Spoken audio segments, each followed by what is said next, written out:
یہ شاید Islamic studies کا سب سے آسان پیپر تھا. میرا یہ اندازہ ہے کہ اس پیپر کے اوپر بہت ہائی اسکور آئے ہوں گے. اسٹوڈنٹس کے اندر سے 2020 کا پیپر بہت اسٹریٹ فارورڈ. ایگزامنر نے بہت کامن سینس بیسک پوائنٹس پکڑے. More than half of the candidates failed the CS exam, failed because they did not understand the questions. تو آپ اپنی عقل استعمال کریں کہ what is the importance of dash. السلام علیکم CSS اسپائرنٹس. CSS 2025 Islamic studies exam بہت مشکل لگا اسپائرنٹس کو. کچھ بچے جو ہیں وہ کہہ رہے ہیں ڈیفیکلٹی لیول انکریز ہو گیا ہے. FPSC جو ہے وہ ڈفرینٹ پرسپیکٹیو سے جو ہے اسٹوڈنٹس کو ایویلویٹ کرنا شروع ہو گیا ہے, اور بہت سارے بچے جو ہیں وہ پیپر دیکھ کے گھبرا بھی گئے تھے. سو لیٹس فائنڈ آؤٹ کہ کیا 2025 کا اسلامک اسٹڈیز کا پیپر جو ہے واقعی مشکل تھا, یا پھر اسٹوڈنٹس کو انڈرسٹینڈنگ میں صرف کچھ گیپس رہے ہیں. At the face of it aspirants جو ہیں ان کو لٹرلی ایسا لگا ہے کہ ایگزامینر نے فیل کرنے کے لیے جو ہے وہ پیپر ڈیزائن کیا. لیکن کیا یہ واقعی فیل کرنے کے لیے تھا؟ آپ کے سوالوں کے جواب دینے کے لیے وی ہیو سر مرتضیٰ, جو کہ اسلامک اسٹڈیز کے انسٹرکٹر بھی ہیں نیئر پیئر پہ. سو السلام علیکم sir, thank you so much for joining us today for the podcast. آج ہماری ڈیٹیل ڈسکشن ہوگی آن دا CSS 2025 ایگزام. ایک دو الفاظ میں یا ون لائنر آپ نے پیپر دیکھا ہے, آپ کو کیا لگتا ہے کہ کیا وہ واقعی مشکل ایگزام تھا؟ I think different تھا پیپر, اور پچھلے سالوں کے اندر جس طریقے کا پیپر آتا تھا اس سے اس کی ورڈنگز وغیرہ ڈفرینٹ تھی. پر مختلف کا مطلب یہ نہیں ہوتا کہ وہ مشکل تھا.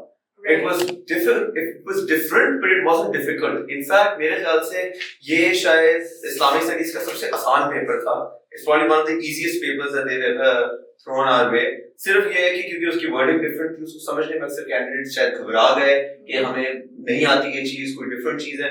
اگر وہ اس کو سمجھ جاتے, کوئی بھی کینڈیڈیٹ اس کو سمجھ کے کرے گا, اس کو یہی کہے گا آپ کو کہ this is probably the easiest and most scoring Islamic studies paper کے جو ہو سکتا تھا. اور مجھے نہیں پتا کہ اسلامک اسٹڈیز پیپر میں بھی, اور یہ بات ریکارڈ ہو رہی ہے تو I'm sure people can hold me accountable to this later on, but جب اس کا رزلٹ آتا ہے انشاءاللہ سال کے بعد, اکتوبر میں میرے خیال سے رزلٹ ایکسپیکٹڈ ہوگا اس کا, جب اس کا رزلٹ آئے گا ریٹن کا, تو میرا یہ اندازہ ہے کہ اس پیپر کے اوپر بہت ہائی اسکورز لوگوں کے آئے ہوں گے. اور یہ تو میتھمیٹکس کی طرح کا پیپر ہے as far as scoring is concerned. It's possible کہ اس پہ لوگوں نے بہت اچھا اسکور کیا, اور I would personally call it one of the easiest, most scoring Islamic studies papers جو میں نے کبھی بھی دیکھی.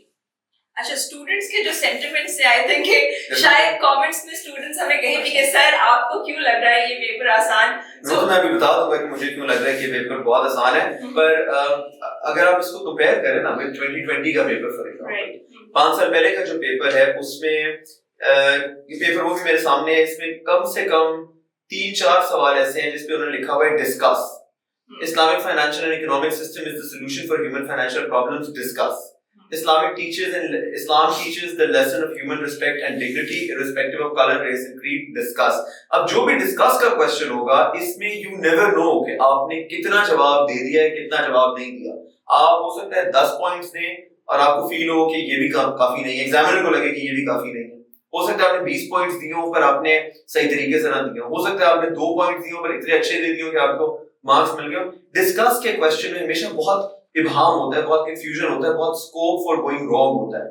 اس کے بعد اگر آپ پرانے پیپرز میں دیکھیں تو they talk about right a comprehensive note on the bravery and juridical wisdom of Hazrat Ali. نا حضرت علی کی بریوری اور جوریڈیکل وزڈم تو اس کے تو ہزاروں واقعات ہوں گے. اب کمپریہنسو نوٹ میں کیا آپ وہ ایک ایک چیز مینشن کریں گے؟ 20 نمبر کے لیے اگر آپ نے سوال کرنا ہے تو آپ کیا کیا مینشن کریں گے؟ تو it's a very very difficult paper. Discuss the status and grade of tolerance and forgiveness in the life of the Holy Prophet. Now this is a very generic question, a very broad based question. کیا لکھیں کیا نہ لکھیں, اور عام طور پہ سوچ کے کرتے تھے کہ ان کو جتنا کچھ آتا ہوتا تھا وہ کچا پکا سب لکھاتے تھے نا, سر پیر بھی اکثر نہیں مل رہا. اس کی کمپیریزن میں ابھی ہم ڈسکس کرتے ہیں. آج اس سال والا پیپر دیکھیں, وہ اتنا میتھمیٹیکل تھا کہ 20 نمبر کا سوال ہے تو آپ کو پتا ہے کہ میں اگر یہ 4-5 چیزیں لکھ دوں تو میری 20 میں سے 10 نمبر تو سیدھے سیدھے آ جائیں گے. تو بہت ہی ایزی تھا اس لحاظ سے اس پیپر کو. ابھی ڈسکس کرتے ہیں تو I think you be agreeing with me, right, and hopefully students will agree with me at the end of it. اچھا, ویسے اسٹوڈنٹس کے اندر سے 2020 کا پیپر بہت اسٹریٹ فارورڈ تھا. آئی تھنک کہ اسٹوڈنٹس کی جو انڈرسٹینڈنگ ہوتی ہے نا سوال کی, وہ شاید کی ورڈ دیکھتے ہیں کہ او یس یہ ٹاپک سلیبس میں تھا, یہ ٹاپک کی کچھ پوائنٹرز میں نے تیار کیے ہوئے, دے سمپلی کاپی پیسٹ اور ریپروڈیوس دی سیم مٹیریل. بالکل ایسے ہی. اور اس والے 2025 کے ایگزام میں ایگزامنر نے اسٹیٹمنٹس کو کافی ٹویسٹ کیا. نہیں, I'm sorry, I don't agree with you there. Examiner نے کوئی اسٹیٹمنٹ کو ٹویسٹ نہیں کیا. ایگزامنر نے بہت کامن سینس بیسک پوائنٹس پکڑے, ان کی ٹیکنیکل ٹرم یوز کی جو سلیبس میں نہیں لکھی. بچے پریشان ہو گئے, وہ یہ تو سلیبس میں سے نہیں آیا. ابھی ہم گو تھرو کرتے ہیں نا, آپ ون بائی ون دیکھ لینا اور پھر آپ نے مجھے بتانا ہے. اور اگر کوئی اسٹوڈنٹس ہیں کامنٹس میں تو وہ مجھے بتائیں کہ اگری ود می اور ڈس اگری ود می, کہ اگر ہم تھوڑا سا اس پیپر کو سمجھ لیں کہ یہ پوچھ کیا رہا ہے تو کیا یہ پیپر مشکل ہے یا آسان ہے. The students need to decide at the end of the day. If they think it's difficult, it's difficult.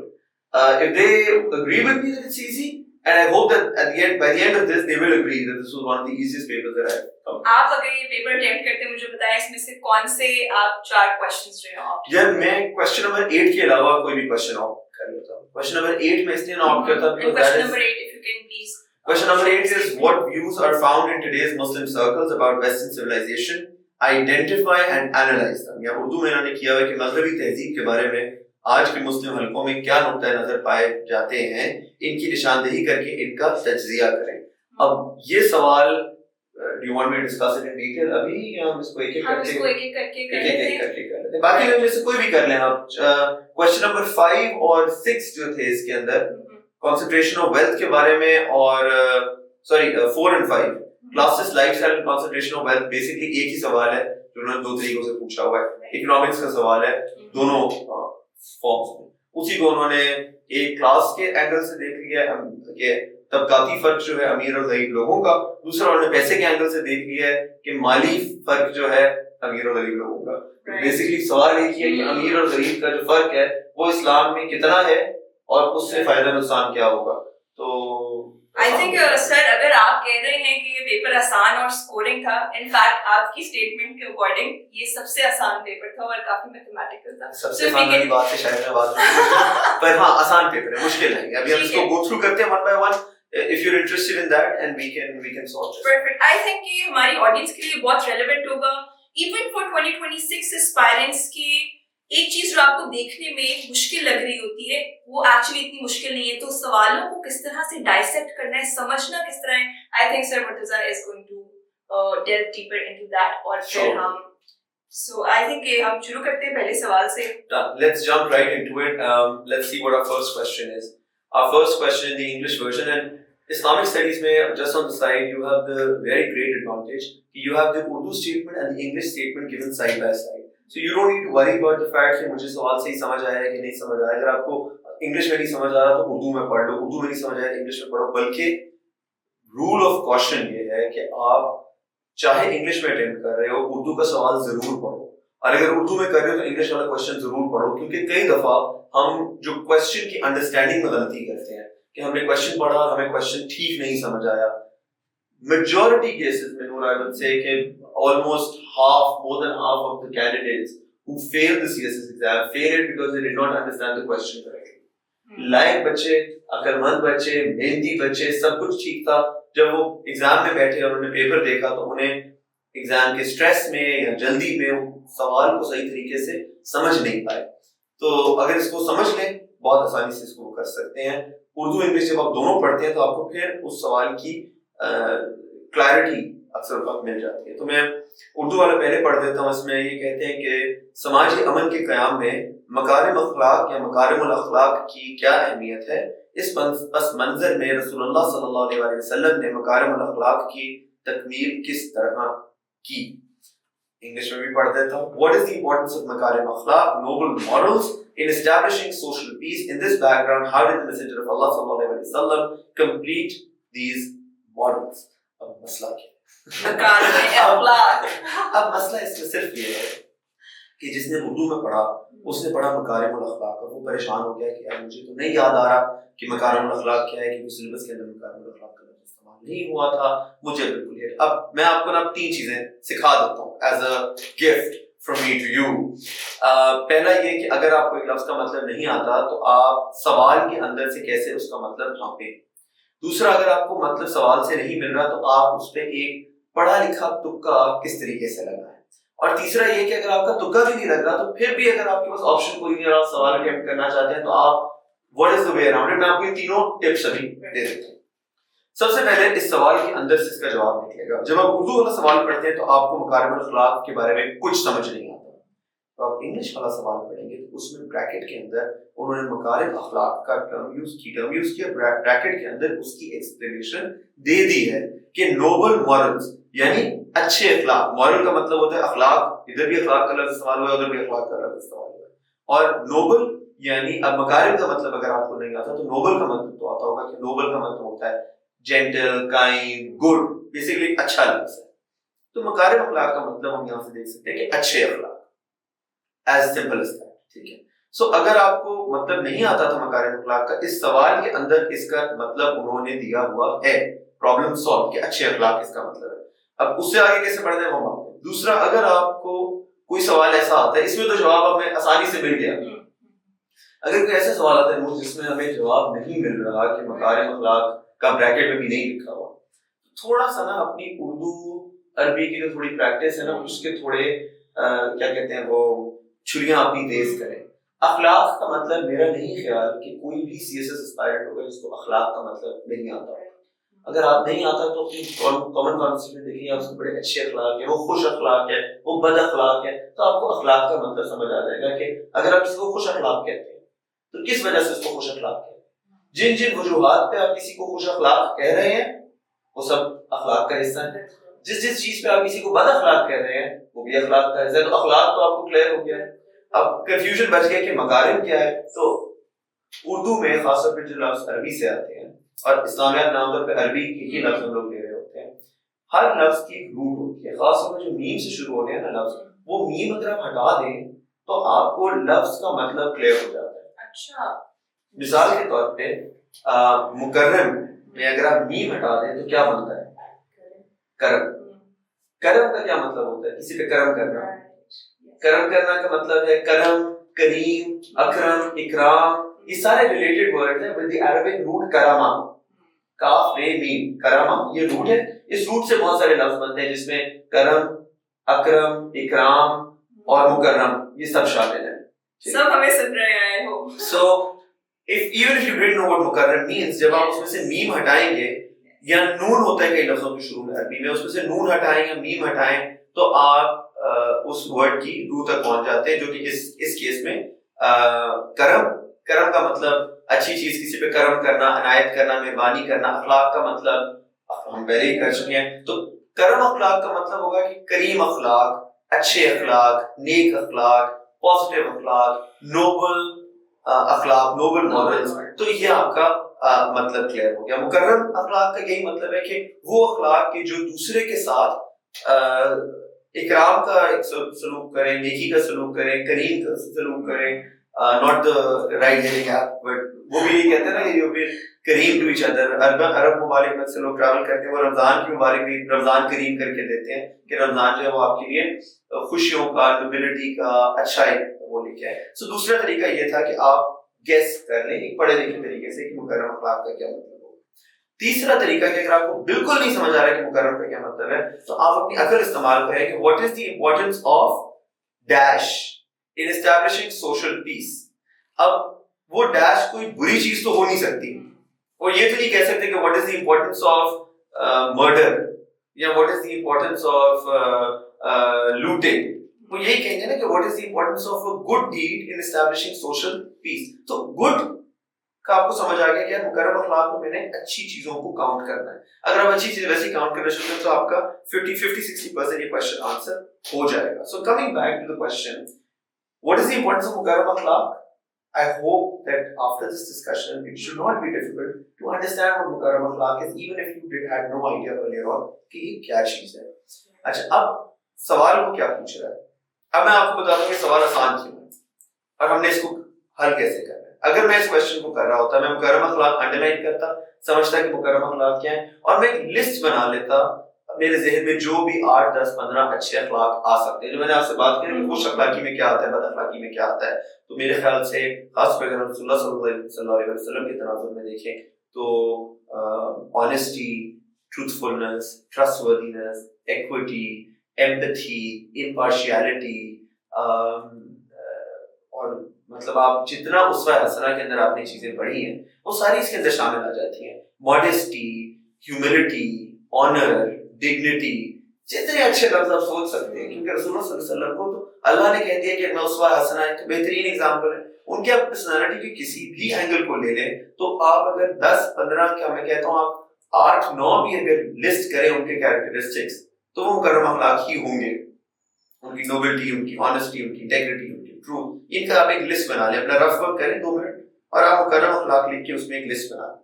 پھر سوال میں دیکھیں کہ آگے کیا, وہ آگے کہتے ہیں what is the importance of مکرم اخلاق in establishing social peace. اب آپ ایک پہلے آپ نے ایک فہرست بنائی کہ بلکہ is this on میں اس کے اوپر کر دوں کہ اگر ہم ایک لسٹ بنا رہے ہیں پہلے مکرم اخلاق کی, میری لکھائی پڑھی ہے لوگوں سے, اگر آپ ایک مکرم اخلاق کی لسٹ بناتے ہیں اس میں آپ یہ ساری چیزیں لکھ دیتے ہیں, آنیسٹی اور trustworthiness, I'm sorry my handwriting is horrible on the screen but whatever. اچھا اس کے بعد آپ ایک دوسری لسٹ بنا لیں اپنے پاس which is social peace, کہ سوشل پیس کیا چیز ہے. ٹھیک ہے, سوشل پیس میں کیا ہوتا ہے؟ سوشل پیس میں یہ ہوتا ہے کہ امیر غریب کے اندر فرق نہ ہو, مسلمان اور کافر جو ہے وہ کوئی مسلم اور نان مسلم جو ہیں وہ کو ایگزسٹ کر رہے ہوں, مختلف زبانوں کے لوگ, مختلف کلچرز کے لوگ, مختلف معاشرت کے لوگ, مختلف مکاتب فکر کے لوگ, مختلف پیشوں سے تعلق رکھنے والے لوگ, سب ایک دوسرے کے ساتھ. سوشل پیس ہم اس کو کہتے ہیں کہ ایک معاشرے میں جتنے بھی لوگ رہتے ہیں وہ اپنی زبان, اپنے پیشے, چاہے ڈاکٹر ہیں, چاہے وکیل ہیں, چاہے وہ سول سرونٹ ہیں, وہ جو بھی ہیں, وہ اپنے سوشل سٹیٹس, امیر ہیں, غریب ہیں, وہ اپنی ایجوکیشنل سٹیٹس, بہت پڑھے لکھے ہیں, وہ کم پڑھے لکھے ہیں, وہ آرفن ہیں یا وہ ایلڈرلی ہیں یا وہ ویمن ہیں یا وہ میل ہیں, وہ regardless of their gender identity, regardless of their other aspects of their personality, regardless of their social economic status, وہ تمام لوگ ایک دوسرے کے ساتھ اچھے طریقے سے, خوش اسلوبی سے, خوش اخلاقی سے رہ سکیں. تو اب ہم نے جو لسٹ بنائی تھی مکرم اخلاق کی, ہم ایک ایک مکرم اخلاق کو ایک ایک سوشل پیس کی کیٹیگری سے یا مختلف سوشل پیس کی کیٹیگری سے لنک کر سکتے ہیں. کہ مثال کے طور پہ رسول خدا صلی اللہ علیہ وسلم امپارشل تھے, وہ لوگوں میں جب وہ جسٹ تھے, جب وہ لوگوں کے بیچ میں فیصلہ کرتے تھے تو وہ ان کا حسب نسب نہیں دیکھتے تھے. ان کا مشہور ترین ایک حدیث بتائی جاتی ہے کہ اگر میری بیٹی فاطمہ بھی جو ہے ان کا کوئی کیس میرے پاس آتا تو میں ان کے ساتھ عدل سے پیش آتا. تو یہ جو عدل اور امپارشیلٹی ہے یہ اہم جزو ہے سوشل پیس مینٹین کرنے کے لیے. کسی بھی معاشرے میں اگر عدل نہیں ہوگا تو وہاں پہ سوشل پیس نہیں ہو سکتا. اگر ایک بلوچ کو لگتا ہے کہ میرے ساتھ مجھے انصاف نہیں ملے گا تو وہ اس کے اندر غم و غصہ آئے گا. اگر غم و غصہ حل کرنا ہے تو آپ امپارشیلٹی لے آئیں. جب آپ پنجابی اور بلوچ کے بیچ میں تفریق نہیں کریں گے تو وہ ایک سوشل رفٹ جو ہے وہ کم ہو جائے گی. اگر ایک امیر ایک غریب کو لگ رہا ہے کہ میرے ساتھ میری اس ملک کے اندر جو ہے وہ بات نہیں سنی جاتی تو وہ سوشل انریسٹ کرے گا. جب اس کو پتا ہوگا کہ یار چاہے میں امیر ہوں چاہے میں غریب ہوں, جب انصاف کی باری آتی ہے تو مجھے انصاف امپارشیلٹی سے ملے گا, تو وہ اس ملک میں ریولوشن یا ریزسٹنس یا ٹیررزم جو ہے وہ نہیں ہوگا. تو عموماً آپ نے ایک اس چیز کو پکڑا اور ایک ادھر چیز سے سوشل پیس کی چیز سے اس کو لنک کر دیا. اس کوسچن کے اس حصے کو آنسر کرنے کے 2 طریقے ہو سکتے ہیں. I hope I'm not taking too much time, زیادہ بتا دینا بڑا ہے. ہوپ کہ اس سے ہم فلو سمجھتے ہیں. جتنے بچوں کے مجھے میسیجز آئے تھے کہ یہ ٹرم دیکھ کے ہم گھبرا گئے, ہم اگلی سٹیپ ہم اگلے کوسچن پہ چلیں گے. آئی تھنک سب سے آسان سوال ہے. بالکل ایکسپلین. اب آپ اس کو 2 طریقے سے حل کر سکتے ہیں. ایک تو یہ ہے کہ آپ ایک ایک مکرم اخلاق پکڑیں اور اس سے سوشل پیس کیسے بنتا ہے یہ بتانا شروع کر دیں. میں نے امپارشیلٹی بتایا, کوئی اور اخلاق پکڑ لیں. آپ کائنڈنس پکڑ لیں. کائنڈنس سے سوشل پیس کیسے آتا ہے؟ جب کائنڈنس ہوگی ایک معاشرے کے اندر, آپ دوسروں کے حقوق کا خیال رکھیں گے, دوسروں کے احساسات کا خیال رکھیں گے, آپ کسی کی زمین پہ قبضہ نہیں کریں گے, کسی کے ساتھ زیادتی نہیں کریں گے, کسی کے اوپر ظلم نہیں کریں گے. راہ چلتا ہوا بندہ جو ہوگا اس کو پتا ہوگا کہ اگر میں گم جاؤں, میری کوئی چیز گم جائے تو مجھے مل جائے گی. اس سے معاشرہ بہتر ہوگا, سوشل پیس زیادہ ہوگا.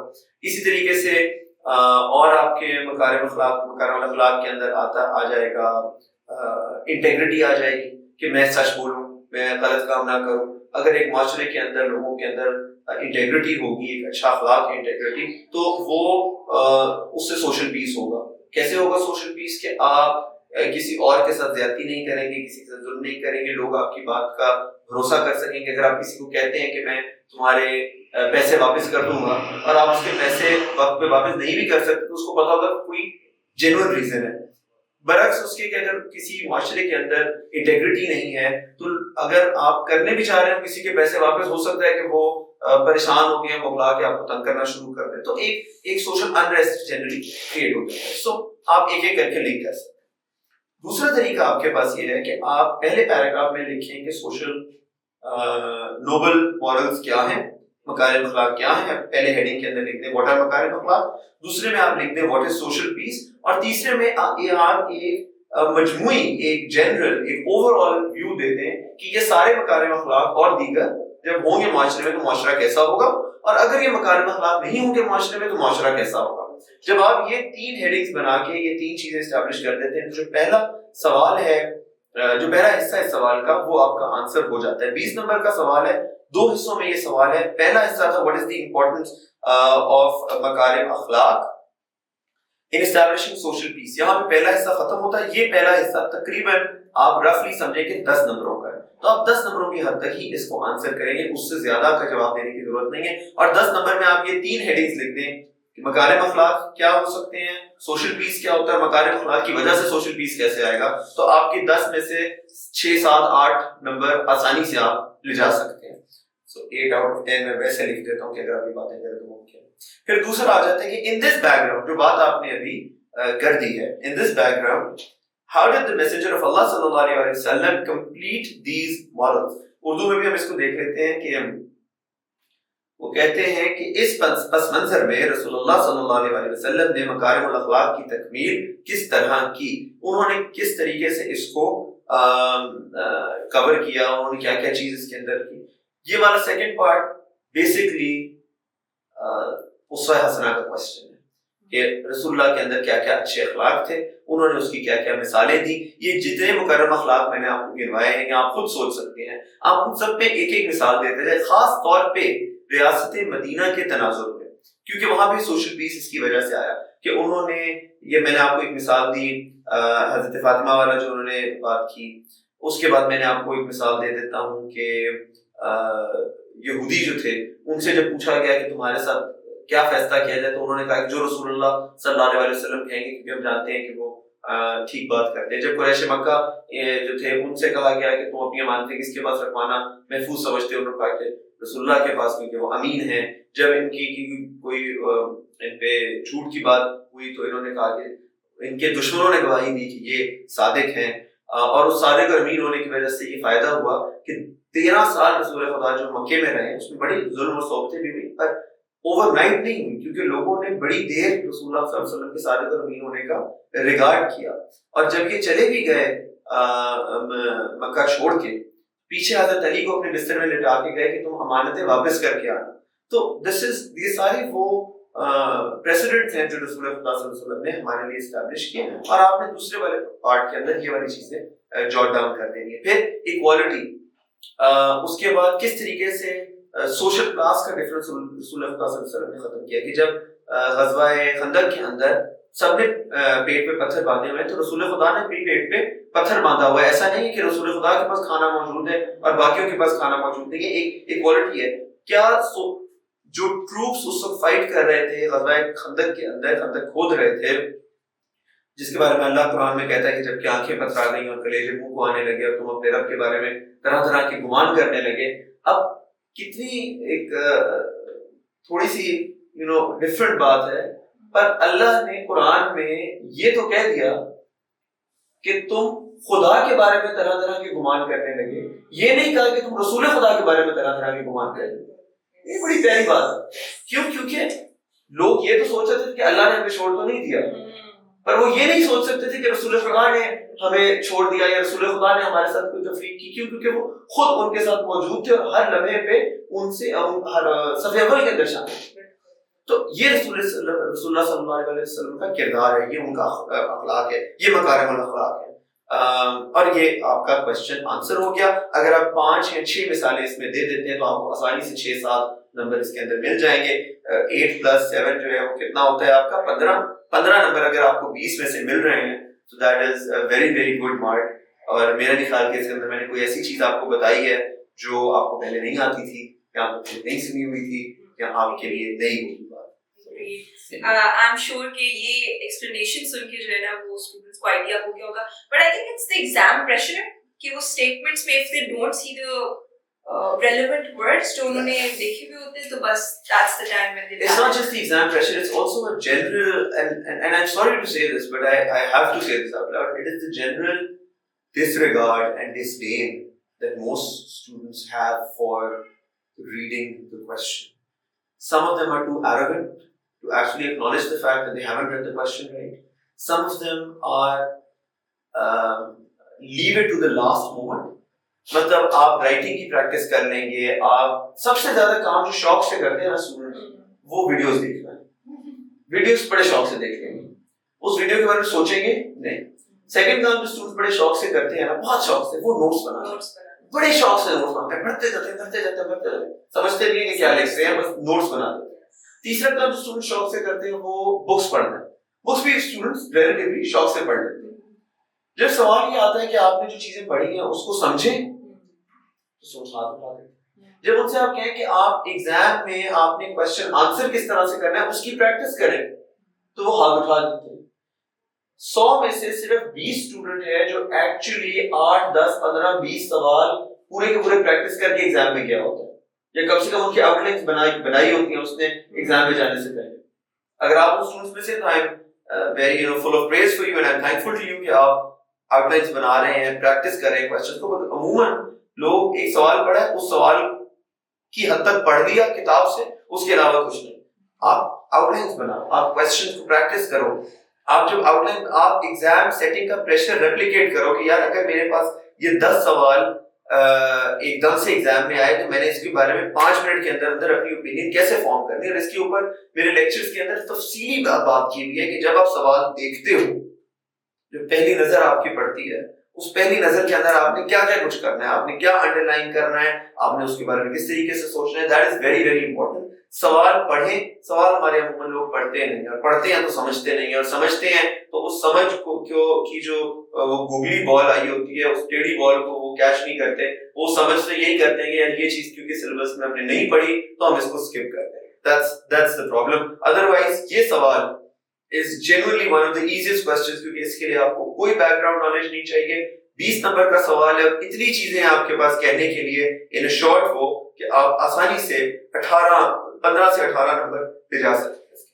اور بچوں کو ایک بہت یہ کنسرن آیا ہوا تھا کہ ہمیں سمجھ نہیں آ رہا ہم ریفرنسز کیسے لکھیں. تو بات یہ کہ اگر سوال ہی سمجھ نہیں آیا تو جواب سمجھ نہیں آ رہا, اور جواب سمجھ نہیں آ رہا تو آپ کو پھر ریلیونٹ ریفرنسز نہیں ہو رہے. یہ 2-3 کوسچنز یہاں پہ جو ابھی ہم آگے ڈسکس کریں گے. آگے آئی تھنک ہم نیکسٹ کوسچن کے اوپر چلتے ہیں. اچھا, اگلے سوال کے اندر نا اس بار ایگزامنر نے پیپر بنایا ہے 2 سوال کر کے, جوڑیاں آئی ہیں سوالوں کی. پہلا سوال مکارم الاخلاق, وہی گیم ایگزامنر نے دوسرا سوال بھی ڈالی ہے کہ انہوں نے ایک لفظ استعمال کیا, اس بار اس کا مطلب بھی وہاں پہ نہیں دیا ہوا جو عموماً آپ کو آنا چاہیے, پر کئی لوگ اس لفظ کو دیکھ کے ڈرے ہوں گے. آئی ڈونٹ نو آپ کے پاس سوال آیا ہے کہ نہیں آیا. What is meant by فرض کفایہ? What is meant by فرض کفایہ? What is its religious and social significance in the present era? Which affairs are considered to be included in the scope of فرض کفایہ?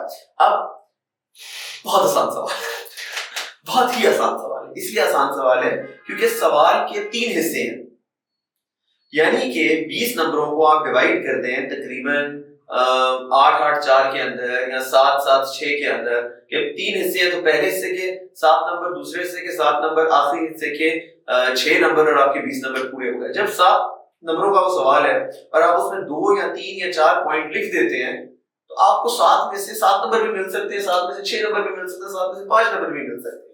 تینوں حصوں میں اگر 5 نمبر مل گئے تو 15 نمبر آپ کے پورے. Not like one of those questions in the 2020 paper کے ڈسکس کھلا چھوڑ دیا. اب آپ 5 پوائنٹ لکھیں, 10 لکھیں, 20 لکھیں, 100 لکھیں, کتنے لمبے لکھیں, کوئی خبر نہیں اس کے لیے. اس میں آپ اس نے بڑا سیگریگیٹ کر کے نیٹ اینڈ کلین کر کے دیا. اچھا, اس نے کیا پوچھا ہے اردو والا پڑھ لیں, اس کے بعد میں آپ کو اس کا جواب جو ہے نا وہ دینا شروع کرتا ہوں. اردو والے پارٹ میں وہ اس کا سوال اس طریقے سے فریز کرتا ہے کہ فرض کفایہ سے کیا مراد ہے. انگلش میں بھی ہے what is meant بائی فرض کفایہ, یعنی کہ صرف اگر آپ فرض کفایہ کی ڈیفینیشن دے دیں, صرف اس کی وہ کر دیں, تو آپ کو یہ والے نمبر مل جائیں گے. اگر خوبصورت ڈیفینیشن دیں گے پورے نمبر مل جائیں گے. اس کے بعد وہ کہتا ہے اس کی دینی اور سماجی اہمیت کیا ہے, تو 2 حصے کر دیے, ریلیجس اور سوشل سگنیفیکینس, اور بھی آسان کر دیا. 4 پوائنٹ آپ ریلیجس سگنیفیکینس میں بتا دیں, 4 پوائنٹ آپ سوشل سگنیفیکینس میں بتا دیں. کیسے بتانے ہیں وہ بھی میں آپ کو بتاتا ہوں. موجودہ دور میں کون سے امور فرض کفایہ کے دائرے میں شامل تصور ہوتے ہیں, یعنی کہ ہمارے پاس الٹیمیٹ یہ نہیں ہے کہ فلاں چیز اس میں شامل ہے کہ شامل نہیں ہے, کیونکہ آج کا دور از اوپن ٹو انٹرپریٹیشن. آج کے دور میں کون سی چیز اس میں شامل تصور ہوتی ہے؟ تصور کون کرتا ہے؟ میں بھی تصور کر سکتا ہوں, وہ بھی تصور کر سکتے ہیں, آپ بھی تصور کر سکتے ہیں, علامہ اقبال بھی تصور کر سکتے ہیں, کوئی بھی تصور کر سکتے ہیں. آپ ایگزام میں بیٹھ کے بھی تصور کر سکتے ہیں اپنا ذہن تھوڑا دوڑا کے کہ آج کے دور میں کیا چیزیں فرض کفایہ میں شامل ہونی چاہیے یا ہیں. وہ میں آپ کو بھی اس کے اوپر بھی ایکسپلین کر دیتا ہوں. پر بہرحال 4 حصوں کے اندر یہ سوال ڈیوائڈ ہو گیا. میرے خیال سے 20 ڈیوائڈ بائی 4 5 نمبر کا آپ کے میں تو اسٹوڈنٹس کے پرسپیکٹیو سے آپ بڑے اسٹوڈنٹ کریں, مجھے گرل کریں اس کے اوپر. میں نے کہا بھائی فرض کفایہ کی مجھے 1 لائنر آتی ہے, شاید بہت سارے بچوں کو وہ بھی نہیں آتی. اچھا اگر نہیں آتی کسی کو تو پھر تو اس کو ویسے ہی نہ فرض کفایہ از, اور میرے لیکچرز میں شامل ہے, میرے لیکچرز میں فرض کفایہ کا ڈیفینیٹلی مینشن شامل ہے. بہت سمپل سی چیز ہے فرض کفایہ. اچھا یہ سوال آسان کیوں ہے؟ ایک تو 2 ریزنز پہ یہ سوال آسان ہے. نور سب سے پہلے یہ سوال اس لیے آسان ہے کیونکہ اس سوال کے انہوں نے 4 حصے کر دیے, تو آپ ہر حصے کا چھوٹا چھوٹا جواب دیتے جائیں اور آپ کے نمبر پورے آ جائیں گے. دوسرا یہ سوال اس لیے آسان ہے کیونکہ صرف کانسیپٹ پتا ہو فرض کفایہ کا, کہیں نہ پڑھا ہو, آپ وہیں پہ بیٹھے بیٹھے اپنا فرض کفایہ کا جواب مکمل کر سکتے ہیں. میں آپ کو بھی ابھی کر کے دکھاتا ہوں, اگر اس میں کوئی ابہام والی چیز تو بتائیے. میں تو کیونکہ ٹیچر ہوں تو میں تھوڑا ڈیپتھ میں چلا جاؤں گا, آپ اتنی ڈیپتھ میں نہ بھی جائیں تو I think that would have made complete sense. What is meant by فرض کفایہ؟ اب جن کو نہیں معلوم ان کو میں بتا دوں. فرض کفایہ کا مطلب ہوتا ہے وہ فرض جو معاشرے میں اگر کوئی بھی ادا کر دے تو سب کے اوپر سے ادا ہو جاتا ہے, اور اگر کوئی بھی ادا نہ کرے تو اس کی ذمہ داری سب کے اوپر پڑتی ہے. ٹھیک, بڑا مزے کا اس کا concept. In English we could say that فرض کفایہ is any فرض. What is فرض in English? We'll break it down, make it easier for yourself. فرض is an obligation. فرض عبادت, فرض نماز obligatory prayer, right? So there's not much rocket science into this. فرض is obligation. فرض is obligation. کفایہ کیا ہے؟ کفایہ اب میں ٹیچر والے موڈ میں جا رہا ہوں. یہ اگر آپ لکھ دیں تو اچھے نمبر ہیں, نہ بھی لکھیں تو I don't think there's much problem to it. کفایہ اسی لفظ سے آتا ہے جو آپ لوگ اکثر شاید ایگزام کے اندر آپ کی ماسیاں جو وہ دعا کر کے آپ لوگ کرتے ہو کہ وکفا باللہ حسیبا وکفا باللہ وکیلا. کفا کا مطلب ہوتا ہے کافی. ہم اردو میں بھی یہ لفظ استعمال کرتے ہیں, میرے لیے اللہ ہی کافی ہے, رائٹ. تو کفا کا مطلب ہے کافی, کفایہ کا مطلب ہے جو چیز کافی ہو. سو فرض کفایہ وہ فرض کہ جو اس کے انگلش میں ہم ٹرم یوز کرتے ہیں sufficient obligation, کہ it is an obligation that is sufficient if completed by some people in a society and obligatory upon all people if not done by anybody. That is the definition of فرض کفایہ. یہ ہو گیا اس کے لغوی معنی. اب اس کا ہو گیا کہ اس کے جو انٹرپریٹیشن کے معنی ہے وہ کیا ہے. فرض کفایہ means those responsibilities and obligations that would cause a social or religious problem if nobody in the society chose to do them, and hence it will become an obligation upon everybody in the community or the society or the area to do it. But because of its nature, if 1 or 2 people end up doing it, if some sufficient number of people end up doing it, nobody else will have the social and religious responsibility would be met and nobody else would have to do it. اب میں اس کو آگے اس میں explain کرتا ہوں. What is its religious and social significance? میں آپ کو پہلے فرض کفایہ کی کچھ مثالیں دے دیتا ہوں, which is part 4, یہ والا جو ہے نا scope of فرض کفایہ. یہ میں پہلے ڈسکس کر لیتا ہوں کہ رسول اللہ صلی اللہ علیہ وسلم کے دور میں کیا تھا scope of فرض کفایہ, ابھی کیا ہے, اور پھر میں اینڈ پہ آپ کو بتا دوں گا کہ اس کی religious اور social significance کیا ہے. بلکہ میں نہیں بتاؤں گا, آپ خود گیس کریں نور, آپ سورج کے لحاظ پہ کہ اس کی social اور religious significance کیا ہے. رسول اللہ صلی اللہ علیہ وسلم کے زمانے میں فرض کفایہ یہ تھا کہ اگر کوئی بندہ فوت ہو جائے تو اس کی نماز جنازہ پڑھی جائے. اگر کوئی فوت ہو گیا ہے اور کسی نے اس کی نماز جنازہ نہیں پڑھی تو سارے لوگ جن کو اس کی موت کی خبر ملی یا جو اس ایریا کے اندر موجود تھے ان پر گناہ ہے کہ انہوں نے ایک فرض اپنا نہیں نبھایا. پر اگر معاشرے میں 1000 میں سے 2-3 بندے گئے اور جا کے کسی کی نماز جنازہ پڑھ دی, اس کو غسل دے دیا, اس کو دفن کر دیا, تو اب obligation اس طرح پوری ہو گئی کہ اب وہ 2 بندے جا کے کرتے کام یا وہ 10 بندے کریں یا وہ 1000 بندہ کرے, اس سے کوئی فرق نہیں پڑتا, کیونکہ پرپس یہ تھا کہ اس بندے کے لیے دعا ہو جائے اور اس بندے کا کفن دفن ہو جائے. یہ ذمہ داری پوری ہو گئی. جب ذمہ داری پوری ہوگی تو ذمہ داری ساروں کی طرف سے پوری ہو گئی, چاہے وہ 2 یا 3 لوگوں کی. سب سے مین ایگزامپل اس کی نماز جنازہ, کفن دفن. یہ ایک اور فرض کفایہ کی ایگزامپل, اب آپ خود سوچتے جائیں کہ یار وہ کیا چیز ہے کہ اگر کوئی بھی نہ کرے تو رولا پہ جائے گا, تو کوئی ایک بھی کر دے تو معاملہ مکمل ہے. سوچیں گا تو اس کو سوچ سکتے ہیں. اگر کوئی بھی اذان نہ دے تو مسلمانوں کا ایک معاشرے کی جو پہچان ہے وہ پوری نہیں ہوگی. پر جب ایک مؤذن کسی محلے میں کھڑے ہو کے اذان دے دیتا ہے, ہمارے یہاں خیر 20 40 50 لوگ ایک وقت دے رہے ہوتے ہیں اذان, پر اگر ایک مؤذن ایک معاشرے ایک محلے میں اذان دے دیتا ہے تو سارے لوگوں کی طرف سے وہ اذان کی ذمہ داری پوری ہو جاتی ہے, کیونکہ ایک اعلان جو ہونا تھا نماز کا وہ ہو گیا ہے. سو اگر کسی جگہ پہ جماعت باجماعت نماز ہو رہی ہے اور وہاں پہ ایک بندہ اٹھ کے اذان دے دے تو سب کے اوپر سے وہ فرض اور ذمہ داری پوری ہو جاتی ہے. پر اگر کوئی بھی اذان نہیں دے رہا, اب اس کا آسان طریقہ سوچنے کا یہ ہے کہ میں کس ایسی سچویشن میں ہو سکتا ہوں کہ اگر کوئی کام کوئی نہیں کر رہا اور میں بھی نہ کروں تو مجھے گناہ ملے گا. ایک جگہ پہ میں بیٹھا ہوں جہاں پہ کوئی بھی اذان نہیں دے رہا, اگر میں بھی اذان نہیں دوں گا تو اذان ہوگی ہی نہیں, مجھے گناہ ملے گا. اگر میں کسی کی میت دیکھتا ہوں جس کو کوئی کفن دفن نہیں کر رہا, میں بھی نہ کروں تو مجھے گناہ ملے گا.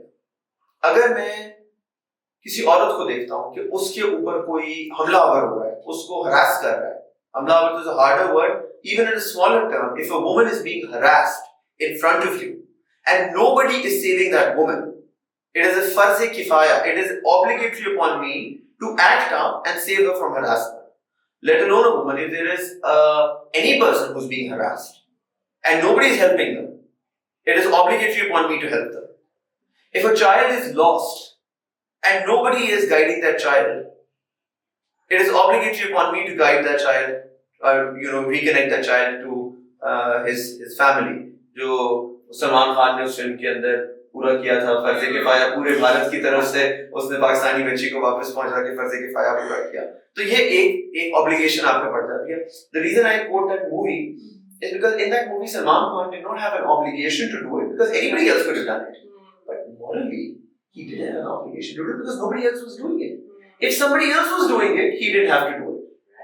Right? So that's how فرض کفایہ was. It's a very interesting concept. اور سوچنے کا آسان طریقہ یہ ہے کہ اگر میں کس سچویشن ایسی میں ہوں کہ اگر میں کام نہ کروں تو مجھے گناہ ملے گا, کوئی اور بھی نہیں کر رہا اور میں بھی نہ کروں تو مجھے گناہ ملے گا. اچھا مزید ایگزامپلس فرض کفایہ کی. ایک جگہ ہے جہاں پہ باجماعت نماز نہیں ہوتی, ہم 3-4 لوگ بیٹھے ہیں, مسجد ہے جو خالی پڑی ہے. میں یورپ میں ویسٹ کے ملکوں میں کچھ ایسی مسجدوں کو جانتا ہوں جو خالی پڑی ہوتی ہیں. ایون پاکستان میں کیونکہ مسجدیں ہمارے یہاں بہت زیادہ ہیں, آپ کو کئی جگہوں پہ ایسی مسجدیں ملیں گی جہاں پہ باجماعت نماز نہیں ہوتی ہے, جہاں پہ نماز ہی نہیں ہوتی. کسی زمانے میں کسی وجہ سے وہ مسجد بنی, اس کے بعد وہاں پہ کوئی نماز ہی نہیں ہے. اگر میں ایک دفتر میں کام کرتا ہوں, اس دفتر کی ایک مسجد ہے جس مسجد میں کسی دن کوئی جماعت نہیں ہوتی, نماز نہیں ہوتی, مجھے گناہ ملے گا, کیونکہ اس مسجد کو آباد کرنا پھر ہم سب کی ذمہ داری ہے. پر اگر 2-3 لوگ ادھر گئے, انہوں نے صفائی کر دی, انہوں نے کوئی جالے شالے ہیں تو اتار دیے, میک شیور کیا کہ وہ مسجد فنکشنل مسجد رہے, انہوں نے ساری کمیونٹی کی طرف سے فرض کفایہ پورا کر دیا. ایک ہراسمنٹ والی ایگزامپل ماڈرن کانٹیکسٹ میں اچھی ہے. یہ بچوں کے اگر کوئی گم گئے ہیں, اگر آپ کو کوئی گمی ہوئی چیز ملتی ہے جو پڑی ہوئی ہے, آپ اس کو نہیں اٹھاتے, کوئی اور بھی اس کو نہیں اٹھاتا, وہ خراب ہو جاتی ہے, ساروں کے اوپر اس کا گناہ ہے. You're supposed to pick it up and give it to the local police station. اگر آپ کوئی ظلم ہوتا ہوا دیکھتے ہیں, آپ کو بعد میں کورٹس بلاتی ہیں کہ آپ ٹیسٹیفائی کریں, آپ اس کے اوپر ٹیسٹیفائی نہیں کرتے اور کوئی بھی ٹیسٹیفائی نہیں کرتا تو آپ کو گناہ ملے گا. اگر کوئی ایک آدھ بندہ بھی اٹھ کے ٹیسٹیفائی کر دیتا ہے اور بندہ اپنے منزل کی جگہ پہ پہنچ جاتا ہے تو وہ پھر فرض سالوں کی طرف سے پورا ہو گیا. سو when you think about it, there could be many examples of فرض کفایہ. بھوکے لوگ اگر ہیں سوسائٹی میں, کسی کو کھانا نہیں ملا, کوئی بھوک سے مر گیا, کسی نے کھانا نہیں دیا, آپ کے اوپر اس کا گناہ ہے. فرض کفایہ یہ کہ اگر کسی ایک بندے نے بھی کسی کا اس کو کھانا کھلا دیا, یا کوئی آرفن ہے اس کا خیال رکھ لیا. یہ ہمیں خبر ملی ایز اے نیشن اگر ہم بات کریں کہ تھر میں پانی کی قلت ہو گئی ہے. کیا لفظ یوز ہوتا ہے اس کے لیے, خشک سالی کے ڈراؤٹ جو ہے, وہ قحط, خشک سالی ہو گئی ہے. اب ہمیں پتہ چلا کہ وہاں پہ قحط ہو گیا اور کوئی بھی ان کی مدد نہیں کرتا, تو ہم ساروں کے اوپر گناہ ہے. اگر ہم میں سے کچھ لوگ ادھر مدد کر دیتے ہیں یا حکومت ادھر مدد کر دیتی ہے تو ان کے اوپر سے وہ ذمہ داری اٹھ جائے گی. سو یہ فرض کفایہ ہے. سو ناؤ یو نو کہ فرض کفایہ کیا ہے. رسول اللہ کے دور میں لمیٹڈ تھا, اب شاید اس کا اسکوپ بڑھ گیا ہے. جہاد, اگر کسی جگہ پر ظلم ہو رہا ہے اور اس ظلم کے خلاف کوئی آواز نہیں اٹھا رہا, اگر کوئی بھی نہیں اس کے خلاف آواز اٹھا رہا, تو آپ کے اوپر ذمہ داری ہے کہ آپ اس کے خلاف آواز اٹھائیں. اگر اس کے اوپر آپ کو پتہ ہے کہ کچھ نہ کچھ ہو رہا ہے, مثلا اگر ہم مثال لیں غزہ کی, تو غزہ کے اندر there is an active party, there is Hamas and then there is جو بھی وہ ان کے belligerents وہاں پہ ہیں. اگر وہاں پہ کوئی نہ کوئی لوگ ان کی سپورٹ کر رہے ہیں تو وہ فرض آپ کے اوپر سے اٹھ جاتا ہے. اگر کوئی سپورٹ نہیں کر رہا تو پھر آپ کے اوپر رسپانسبلٹی آ جاتی ہے. So that could be one example of this as well. اچھا جی, coming back to this, which affairs considered to be included in the scope of فرض کفایہ today, جتنے میں نے ابھی آپ کو بتائے ہیں سارے کے سارے سے شامل ہیں. اب آپ سوچیں کہ اس کی ریلیجیس سگنیفیکینس کیا ہو سکتی ہے. ضرور یہ ہوگی کہ اگر ایک بندہ ہے, دیکھیے نا جی جنازہ, ہم ایک ایک کر کے کام کر رہے ہیں, ہم نے جنازے کی بات, اب یہ مسلمان کا حق ہے کہ اس کی نماز جنازہ پڑھی جائے. اس کی ریلیجیس سگنیفیکینس یہ ہے کہ اگر کسی کی نماز جنازہ نہیں ہوگی تو اس کا ایک حق تھا اس بندے کا کہ اس کو نہیں دیا. کفن دفن اس کا حق ہے, ریلیجیس حق ہے. بندہ مرنے کے بعد اس کو سمندر بھی پھینک سکتے ہیں, اس کو جلا بھی سکتے ہیں, اس کو کچرے میں بھی پھینک سکتے ہیں, کرنے کو تو آپ کچھ بھی کر سکتے ہیں, پر ایک مسلمان کے جسم کا یہ حق ہے ہمارے اوپر کہ ہم اس کو کفن دفن دیں. تو ریلیجیس اس کی آبلیگیشن ہے. جو ہمارا سارا ہے کہ قبر ہوتی ہے, قبر کا اندھیرا ہوتا ہے, قبر کا باب ہوتا ہے, قبر میں سوال جواب ہوتے ہیں, ان کے لیے ایک پورا ریلیجیس رسپانسبلٹی ہے نا, وہ رہ جاتی ہے.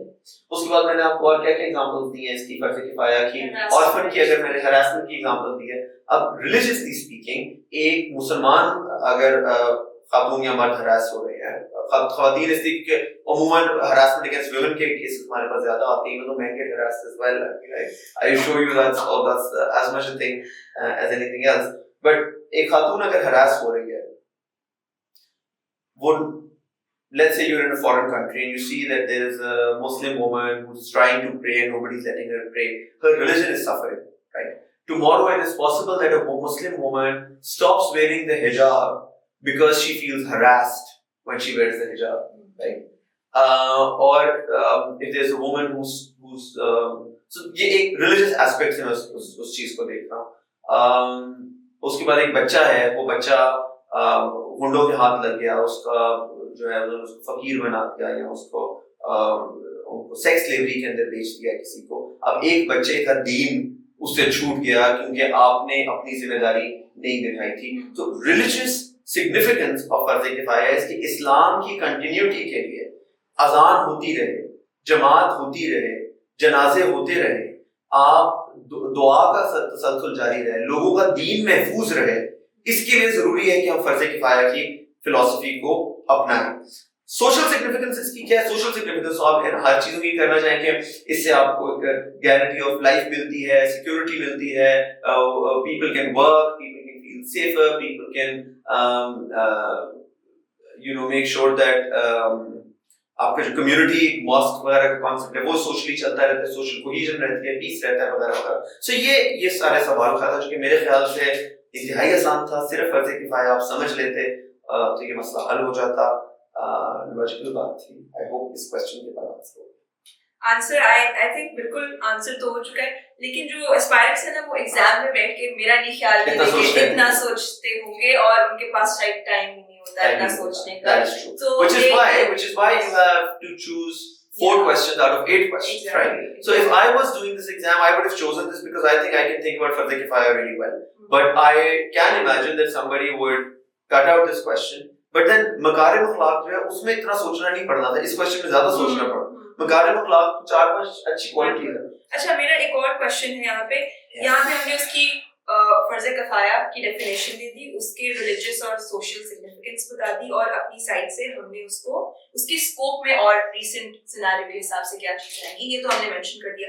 لیکن اسپائرنٹس کے مائنڈ میں یہ چیز ہے کہ ہمیں اپنے آنسرس کو بہتر کرنے کے لیے اس میں آیات کے ریفرنسز ہیں, اس میں احادیث کے ریفرنسز دینے ہیں, تو اس میں آلریڈی کتنا بچے کو خود سوچنا ہے. And then them thinking of sources, مطلب جو انہوں نے citations کرنی ہے بیچ میں, تو وہ کس طرح سے اور کون سی ہو سکتی. Brilliant question, very interesting, very impressive, very good question. Now this is a very good question because ہمیں سوال کی نوعیت کو سمجھ کے اس کا جواب دینا ہے. ہر سوال میں آیت کا حوالہ دینا, حدیث کا حوالہ دینا شاید ضروری نہیں ہوتا. یہ جو 2 سوال ہیں یہ آسان اس لیے ہیں کیونکہ اس میں اگر آپ لاجیکلی ان باتوں کا جواب دے دیتے ہیں جو میں نے آپ کو بتائی ہیں تو نمبر آ جائیں گے آپ کے, کیونکہ آپ سوال کا جواب دیں گے. This is what the aspirants fear. So this is what the aspirants should be very comfortable with, کہ قرآن اور حدیث آپ کے لیے مشعل راہ ہیں, آپ کے لیے سہارا ہیں کہ آپ اپنی بات کو جسٹیفائی کر سکیں, وہ مین بات نہیں ہے. یہ بھی ایک ریزن ہو سکتا ہے کہ اسپائرنٹس اس کویسچن پیپر کو بہت سفر کر رہے ہیں, بیکاز ہمیں عادت یہ ہے کہ اگر ہمیں اسوہ حسنہ کے اوپر آیا ہے سوال اور ہم نے 10 آیات اس کے اوپر یاد کیا تو ہم 10 کی 10 آیات تسلسل سے لکھ دیں گے اور کہیں گے کہ ہم نے سوال کا جواب دے دیا. سوال کا جواب آیت کوٹ کرنا سوال کا جواب نہیں ہے. میں یہاں پہ بیٹھ کے آپ کو دھڑا دھڑ اس کے اوپر آیات سناتا جاؤں تو شاید آپ کو اینڈ پہ سمجھ نہیں آئے گی کہ یہ کیا بات ہوئی ہے. مقصد ہے جواب دینا, اس جواب کو سپلیمنٹ کرنے کے لیے, اسٹرینتھن کرنے کے لیے, ایڈ کرنے کے لیے, اس کی کریڈیبلٹی بڑھانے کے لیے آپ آیات اور احادیث کوٹ کرتے ہیں. ان 2 سوالوں میں, خاص طور پہ فرض کفایہ والے سوال میں, آپ کے اوپر زیادہ شاید احادیث اور آیات دینے کا نہ اسکوپ تھا نہ ضرورت تھی. اگر ہو تو ویسے آپ کو پتا ہو سکتا ہے کہ ترمذی شریف کی غالباً حدیث ہے جس میں رسول اللہ صلی اللہ علیہ وسلم خود کہتے ہیں کہ میں مکارم الاخلاق کے لیے آیا ہوں, یعنی کہ میں اس لیے بھیجا گیا ہوں کہ میں اچھے ترین اخلاق جو ہیں اسوہ حسنہ کی جس طرح حدیث ہے اسی طریقے سے مکارم الاخلاق کی بھی حدیث ہے. میں نے اس لیے نہیں بتائی کیونکہ اکثر لوگوں نے یہ حدیث نہیں پڑھی ہوئی ہے تو کوٹ کر دیں, نہیں پڑھی تو دیں موو آن, اسوہ حسنہ والی حدیث کوٹ کر دیں, وہ تو آپ کو آتی ہے. اس کے بعد verily the prophet of Allah, you have an excellent character, آپ وہ آیت جو ہے اسوہ حسنہ والی آپ وہ کوٹ کریں. اس کے بعد مکارم الاخلاق میں جب آپ رحمت کی بات کرتے ہیں, جب آپ forgiveness کی بات کرتے ہیں, آپ رحمت للعالمین والی بات کوٹ کریں. سوشل کوہیژن کی بات ہے نا, مگر میں نے اس لیے باتوں پہ نہیں کیا کیونکہ ان کی آیات اگر آپ کو یاد ہے وہ آپ کی نیچرل فلو میں نکلتی رہے گی. مجھے یاد نہیں کہ ہم نے مکارم الاخلاق میں کون کون سے اس کی بات کی. اگر ہم نے سچ کی بات کی, یا مثلا ہم نے بات کی ہے سپورٹنگ دا رائٹ کی, یہ ایک اخلاق کے اندر آپ امپارشل ہو کے کریں, تو امپارشیلٹی کے اوپر قرآن کی آیتیں آپ کو آتی ہوں گی. وہ سورہ مائدہ کی آیت ہے وتعاونوا علی البر والتقوی ولا تعاونوا علی الاثم والعدوان, کہ تم ساتھ دو ہر کسی کا, یا دشمن کا دوست کا ساتھ دو اچھے کام کے اندر, نیکی کے کام کے اندر, اور مخالفت کرو گناہ کے کام اور برائی کے کام میں. تناظر یہ ہے کہ اگرچہ مسلمان آپ کو کہہ رہے برے کام کا اور کافر کہہ رہے اچھے کام کا, تم کافر کا ساتھ دو. یہ نہ کہو کہ میں مسلمان ہوں تم مسلمان کا ساتھ دو, نہیں. وتعاونوا علی البر والتقوی, آپ نے تعاون کرنا ہے اچھے اور نیکی کے کام میں. ولا تعاونوا علی الاثم والعدوان, آپ نہیں تعاون کرنا گناہ کے کام میں اور برائی کے کام میں. تو وہ آپ اس کے اندر کریں. اس کے بعد یا ایھا الذین آمنوا اوفوا بالعقود, یہ بھی سورہ مائدہ کی شروع کی آیتوں کے اندر ہے. اوفوا بالعقود, جو عقد کرو, جو عہد کرو, جو وعدہ کرو, جو کمٹمنٹ کرو, اس کمٹمنٹ کو پورا کرو. یہ مکارم الاخلاق کے اندر ہے. تو آپ کے پاس سیریز آف آیات اور وہ آپ کو یاد ہوگی. فرض کفایہ کے اندر as such to be honest even I can't think of much.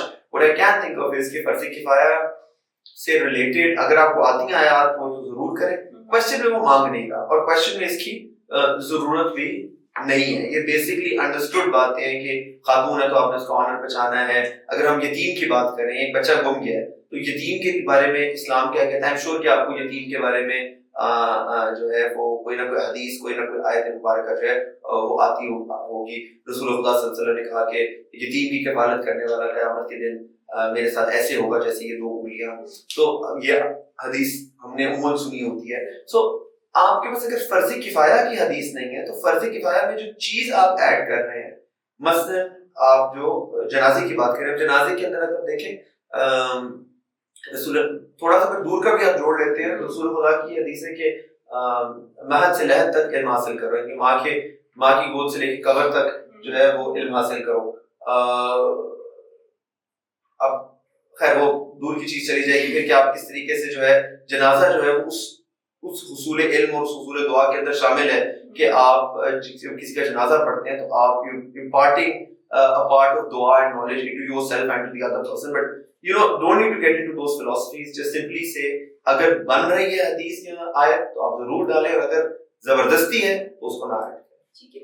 ایک اور کوشچن کہ کچھ تو پرائمری ریفرنسز ہوتے ہیں نا, جس طرح آیت کا ترجمہ لکھ دیا آپ نے, حدیث کا ریفرنس دے دیا, اس کے علاوہ کیا کوئی شعر یا اور کسی چیز کا ریفرنس دے سکتے ہیں اسپائرنٹس؟ ایف یس, جس طرح میرے پاس ایک کوشچن بہت آتا ہے کہ ہم انگلش میں اٹیمپٹ کر رہے ہیں تو اردو کا شعر ہمیں ریلیونٹ لگ رہا ہے. ہمیشہ یہ کہتا ہوں کہ اردو کا شعر کس کا ہے. اگر وہ اردو کا شعر جو ہے وہ آپ نے فیس بک سے کوئی فراز کا نقلی شعر اٹھایا ہے تو وہ نہیں. اگر آپ وسیع شاہ کے شعر کوٹ کرنے لگے تو وہ نہ کریں. اگر آپ علامہ اقبال کا کوئی فلسفی ہے اس شعر کے اندر آپ ضرور کریں. مثلا یہ کہ جب وہ کہتے ہیں کہ what is its religious and social significance, what is meant by فرض کفایہ. I could start this by علامہ اقبال کا جو مصرع ہے کہ خاص ہے ترکیب میں قوم رسول ہاشمی, بیکاز ہم وہ واحد قوم ہیں جس میں فرض کفایہ کا کانسیپٹ پایا جاتا ہے. آپ کو اور کسی ریلیجس ڈاکٹرائن میں فرض کفایہ کا کانسیپٹ اس طریقے سے نہیں ملے گا. کرسچنز میں یہ ہے کہ چرچ کی ذمہ داری ہوتی ہے, چرچ ذمہ داری اٹھاتی ہے, معاشرے کی ذمہ داری نہیں ہوتی. سو مثلا ایک بندہ جو مر گیا ہے اس کی چرچ کی ذمہ داری اٹھائی کہ اس کا کفن دفن کرے. اگر اس چرچ نے اس کو ایکسکمیونیکیٹ کر دیا ہوا ہے, چرچ سے اس کو نکال دیا ہوا ہے, تو وہ چرچ اس کی کفن دفن کی ذمہ داری نہیں لے گی. اسلام میں یہ کانسیپٹ البتہ آپ کو ملتا ہے کہ پوری سوسائٹی ذمہ دار ہے اس بندے کے لیے. تو آپ یہ اس کے اندر کوٹ کر سکتے ہیں. اور بھی اگر شعر اگر آپ کو ریلیونٹ لگتا ہے تو سوچو کہ فرض کفایہ سے ریلیٹڈ کیا شعر یا کوئی اس طرح کی بات آ سکتی ہے. I don't know, موج ہے دریا میں اور بیرون دریا کچھ نہیں. اقبال سے I think it's okay to quote, but not otherwise.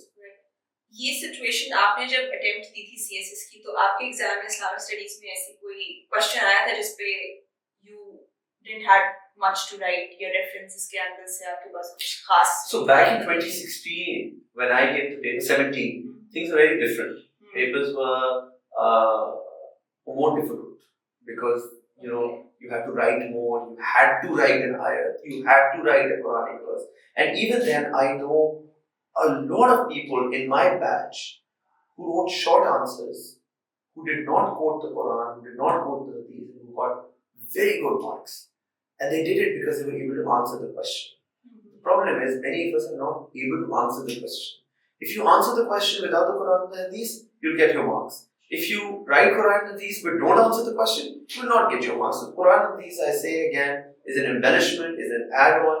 It is not a necessary or a sufficient component of the answer. بس آئی تھنک اسپائرنٹس کے مائنڈ میں یہ جو خوف ہے نا کہ اگر ریفرنسز نہیں لکھیں گے, وہ کوشچن میں پہلے دیکھتے ہیں اچھا اس میں سے ریفرنسز میں سے سب سے زیادہ کس کے آتے ہیں ہمیں, اور وہ سوچ کو بدلنے کی ضرورت ہے. سر آئی تھنک ہم اپنے نیکسٹ کوشچن پہ چلتے ہیں. ہم نے کہہ دیا ہے کہ ایزی پیپر ہے تو ہم بتائیں گے کہ ایزی کیسے ہے. I think again as I said question number 8 sounds difficult. I think the other questions are fairly easy to do. Question number 4, determine the status of the classist lifestyle in the light of the teachings of Islam and examine its effects on human society. Now, it's a question that requires you to think, and it's exactly the same, very similar to the next question, which is what are the disadvantages of concentration of wealth? What economic measures has Islam introduced to prevent this? So basically, آپ ایک ہی مسئلے کو کان کو ادھر سے پکڑ رہے ہیں پھر گھوم کے پکڑ رہے ہیں, تو ہم ایک ایک کر کے اس کو ڈسکس کر لیتے ہیں. Determine the سوال کی خوبصورتی دیکھیں, بہت اچھا سوال ہے. Determine the status of the classist lifestyle. اب وہ پوچھ کیا رہا ہے, آپ سے in light of the teachings of Islam. یہ پہلا حصہ ہے. پوچھ وہ یہ رہا ہے, بڑا مشکل سوال پوچھ رہا ہے اور بہت سادہ بھی ہے. غریب و سادہ اور رنگی ہے داستان حرم. تو یہاں پہ وہ آپ سے یہ نہیں کہہ رہا کہ کلاسز لائف سٹائل اچھا ہے یا برا ہے. وہ آپ سے یہ بھی نہیں کہہ رہا کہ یہ کرنا چاہیے کہ نہیں کرنا چاہیے. وہ کہہ رہا ہے کہ اس کا سٹیٹس کیا ہے اسلام میں. اسلام سے پہلے اگر آپ بچوں کو یہ بتا دیں کہ کلاسز لائف سٹائل کیا ہوتا ہے. نہیں, آپ کلاسز لائف سٹائل کو میں آپ کو اس لیے نہیں بتاؤں گا بیکاز اگر آپ کو نہیں پتا نا کہ کلاسز لائف سٹائل کیا ہے تو آپ اس کو آنسر نہ کریں. جو بندہ پولیٹیکل سائنس بیک گراؤنڈ کا ہوگا, انٹرنیشنل ریلیشنز کی بیک گراؤنڈ کا ہوگا, اکنامکس کی بیک گراؤنڈ کا ہوگا, اس سائڈ سے آ رہا ہوگا, یا جس بندے نے طبقاتی فرق کے اوپر پڑھا ہوا ہے وہ اس چیز کو سمجھتا ہوگا. جو بندہ اس بیک گراؤنڈ سے نہیں آ رہا اس نے شاید اس معاملے پہ نہ سوچا ہو نہ اس کو وہ سمجھے. تو اس کوشچن کو وہی آنسر کریں جو اس دکھ اور درد کو سمجھ سکتے ہیں. اردو والا سوال بھی اگر پڑھ لیں آسانی کے لیے کہ اسلام کی تعلیمات کی روشنی میں طبقاتی معاشرت کی حیثیت متعین کریں. متعین از دا, یہ جو ہے نا ڈٹرمن, انہوں نے اردو میں اس کے لیے ورڈ یوز کیا متعین, مطلب ڈٹرمن کریں, بتائیں کہ یہ اس کا سٹیٹس کیا ہونا چاہیے. طبقاتی معاشرت اردو والوں کو اور بھی کنفیوزنگ لگے گا. کلاسز لائف سٹائل انگلش والوں کو مشکل لگے گا.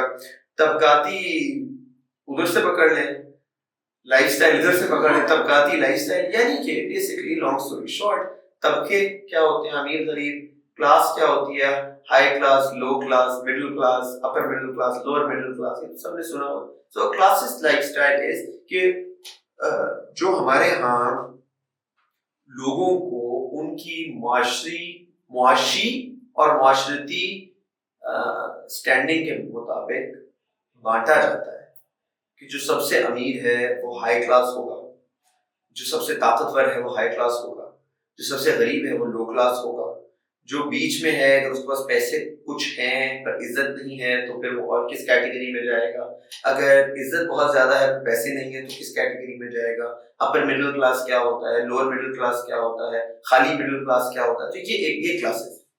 کلاسز لائف سٹائل کا مطلب یہ ہے کہ وہ لوگ کہ جو اپنے آپ کو باقیوں سے مختلف سمجھتے ہیں, جو یہ سمجھتے ہیں کہ ہم دوسروں سے بہتر ہیں کیونکہ ہم ہائی کلاس ہیں. اور عموماً پاکستانی ڈراموں میں آپ کو ایک ہائی کلاس کا ایک جو ہے نا ایک بڑا بک کیا کہتے ہیں کیس اسٹڈی ٹائپ جو ہے بکش ایگزامپل ضرور ملے گی. میں گزرتے کچھ ڈراموں کے اندر یہ لفظ کیونکہ سنا ہے کہ ہم تو ہائی کلاس سے ہیں تو وہ لو کلاس سے ہیں تو ہمارے بیٹے کی شادی ادھر نہیں ہو سکتی ہے, ان کی بیٹی کی شادی ادھر نہیں ہو سکتی. ٹپیکل اسٹوری جو ہے نا, ایک امیر لڑکا ہے غریب لڑکی ہے, ایک امیر لڑکی ہے غریب لڑکا ہے, اور وہ ان کی کلاس اسٹرگل کیا ہوتی ہے. اگر آپ دیکھیں تو عموماً ہمارے پاکستانی ڈرامے جو ہے وہ کلاس اسٹرگل کے اوپر ہی چل رہے ہوتے ہیں.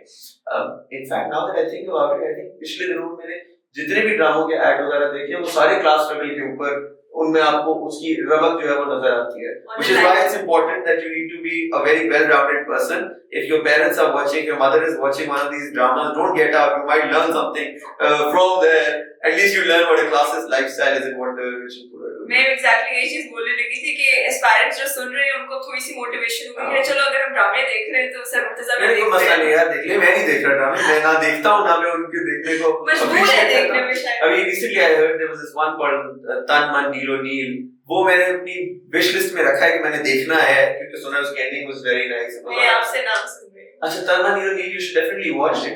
It's on the blasphemy issue and it's a true story of a family that was a boy and a girl who were murdered on fake charges of blasphemy.